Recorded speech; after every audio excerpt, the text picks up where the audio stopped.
របៀបទិញសំបុត្រយន្តហោះទៅលេងខ្មែរដោយខ្លួនឯងចំណាយលុយតិចហើយងាយស្រួលខ្លាំងមែនទែនចាំបងប្អូនទាំងអស់គ្នាថ្ងៃនេះខ្ញុំចែករំលែកអំពីរបៀបទិញសំបុត្រយន្តហោះដោយខ្លួនឯងតាមរយៈ app Trip មួយនេះដើម្បីទិញសំបុត្រយន្តហោះដោយខ្លួនឯងបងប្អូនត្រូវតែទៅ download app Trip មួយនេះឥឡូវនេះខ្ញុំចូលទៅក្នុង app Trip តែម្ដងសម្រាប់ app មួយនេះគឺយើងអាចទិញសំបុត្រយន្តហោះសំបុត្ររថភ្លើងបានដោយខ្លួនឯងនៅក្នុងប្រទេសកូរ៉េហើយបងប្អូនអាចឆែកមើលតម្លៃសំបុត្រយន្តហោះបានដោយសេរីចឹងមិនថាអ្នកដែលទើបតែមកកូរ៉េឬក៏អ្នកមកយូរហើយបងប្អូនចង់ទៅលេងខ្មែរអត់ចេះទិញសំបុត្រយន្តហោះមើលវីដេអូរបស់ខ្ញុំឲ្យចប់ខ្ញុំនឹងលម្អិតមួយៗឲ្យបងប្អូនទាំងអស់គ្នាងាយយល់របៀបទិញសំបុត្រយន្តហោះបងប្អូនឃើញរូបយន្តហោះនោះគេដាក់អក្សរ fly ហ្នឹងបងប្អូនចុចលើហ្នឹងទៅចុចហើយវានឹង load មកបែបនេះនៅពាក្យខាងលើដែលមានពាក្យថា one way ហ្នឹងមិនន័យថាយើងទិញសំបុត្រសម្រាប់តែទៅទេតែកន្លែង round trip នេះមិនន័យថាយើងទិញសំបុត្រទាំងទៅទាំងមកឥឡូវនេះខ្ញុំជ្រើសរើសកន្លែងទិញទាំងទៅហើយនឹងមកអញ្ចឹងកន្លែងដែលខ្ញុំគូរវងក្រហមហ្នឹងនៅខាងលើជាកន្លែងដែលយើងត្រូវជិះទៅខ្ញុំ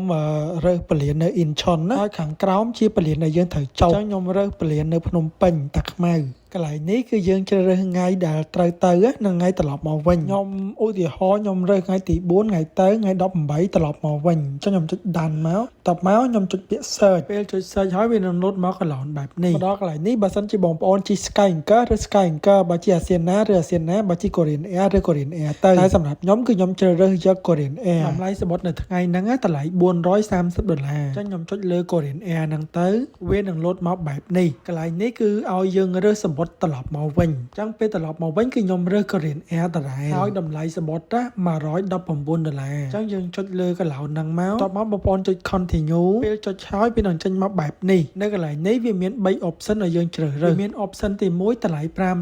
$549 option ទី2$560និង option ទី3តម្លៃ$581បើជ្រើសរើស option ទី1ទិញហើយគឺអត់អាច cancel វិញបានដូរសំបុត្រក៏ដូរអត់បានតែសម្រាប់ option ទី2យើងដូរថ្ងៃក៏បានពេលដែលយើង cancel ក៏បានលុយត្រឡប់មកវិញខ្លះសម្រាប់ option ទី3ពេលដែលយើង cancel គឺបានលុយមកវិញទាំងអស់បើសិនជាបងប្អូនចង់ទៅលេងហើយចង់ទិញសំបុត្រមុនអត់ច្បាស់ថ្ងៃខ្ញុំ recommend ឲ្យបងប្អូនទិញយក option ទី2តបមកចុចលើវាទៅនឹង load មកកន្លែងបែបនេះនៅកន្លែងនេះជាកន្លែងដែលត្រូវឲ្យយើងបំពេញឈ្មោះថ្ងៃខែឆ្នាំកំណើតសម្រាប់ឈ្មោះនិងថ្ងៃខែឆ្នាំកំណើតបំពេញឲ្យត្រូវជាមួយនឹង passport នៅកន្លែងមួយនេះបងប្អូនចុចចូលទៅតបមក search ដាក់ Cambodia មកពួកយើងជាជនជាតិខ្មែរនៅកន្លែងបន្ទាប់នេះបងប្អូនដាក់ឈ្មោះខ្លួនឯងខាងក្រោមមួយទៀតគឺបងប្អូនដាក់ឈ្មោះតកូលមកហើយសម្រាប់ខាងក្រោមកន្លែង gender ហ្នឹងបើយើងប្រុសយើងយក male មកបើយើងស្រីយក female អញ្ចឹងគឺយើងបំពេញថ្ងៃខែឆ្នាំកំណើតតទៅពីចុចបំពេញរួចរាល់បងប្អូនចុច save តបមកចុច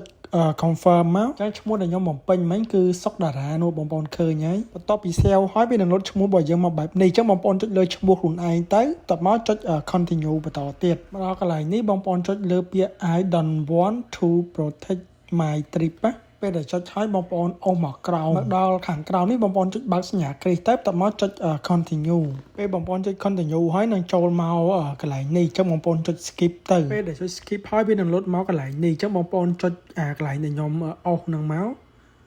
ហើយបន្តមកទៀតបងប្អូនចុច go to payment តទៅពីបងប្អូនចុចកន្លែងហ្នឹងហើយវានឹងចូលមកឲ្យយើងបំពេញលេខកាតអញ្ចឹងកន្លែងនេះបងប្អូនបំពេញហើយបងប្អូនអាចទិញសំបុត្រយន្តហោះបានហើយសម្រាប់បងប្អូនដែលអត់យល់អត់តន់ចេះបងប្អូនអាចឆាតមកសួរខ្ញុំបានហើយបើចង់ពឹងឲ្យជួយទិញឲ្យក៏អាចទិញឲ្យបានដែរដោយមិនគិតលុយកាក់